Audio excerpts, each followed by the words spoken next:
দোকানের শাটার ভেঙে দুঃসাহসিক চুরি, লুট মোবাইল ফোন, কম্পিউটার সহ নগদ অর্থ। গতকাল রাতের আধারে দোকান ঘরের শাটার ভেঙে দুঃসাহসিক চুরিকাণ্ড। লুট 3.5 লক্ষ টাকার নতুন মোবাইল ফোন, কম্পিউটার সহ নগদ 2.5 লক্ষ টাকা। ঘটনা উত্তর ত্রিপুরা জেলার ধর্মনগর মহকুমার চুরাইবাড়ি থানাধীন পূর্ব চুরাইবাড়ি গ্রাম পঞ্চায়েতের এসটিপাড়া সংলগ্ন 8 নং অসম আগরতলা জাতীয় সড়কের পাশে।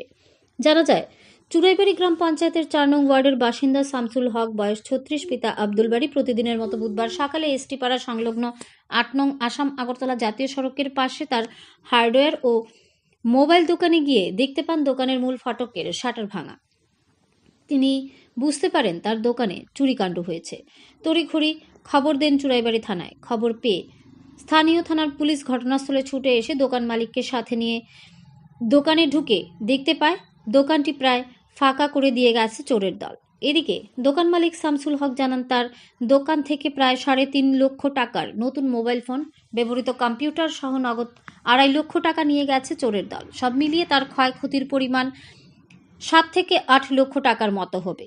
তিনি আরও জানান, দোকানের সিসি ক্যামেরায় ধরা পড়েছে 3 জনের চোরের দলের মুখে কাপড় বেঁধে এই চুরিকাণ্ড সংঘটিত করেছে এরা।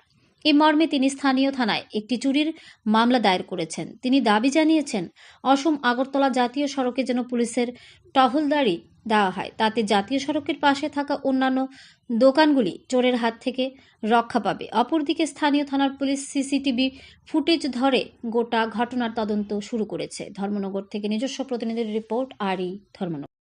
আমি চুরাইবাড়ি গ্রাম পঞ্চায়েতের বাসিন্দা। আমার দোকানটা পড়ছে পূর্ব চুরাইবাড়ি খাদিমপাড়া নিয়ার এসটিপাড়া।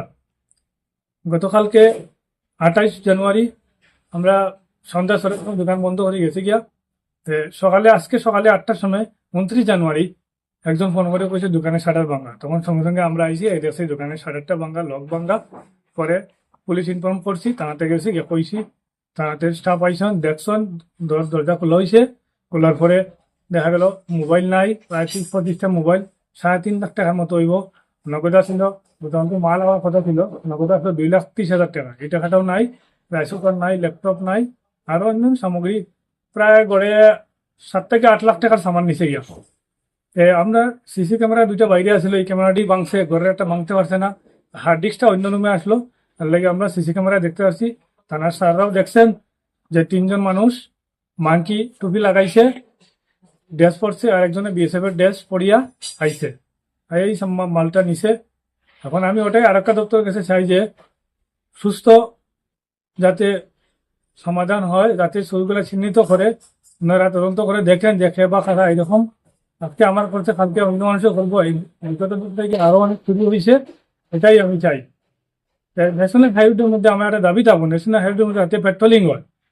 পেট্রোলিং যদি থাকতো এরকম হয় না, যে ওটাই বিনামূল্যে আবেদন থাকবো প্রশাসনের কাছে, যাতে একটা পেট্রোলিং এর ব্যবস্থা থাকে, যাতে এরকম হয়রানি ভোগান্তি মানুষ যাতে না হয়।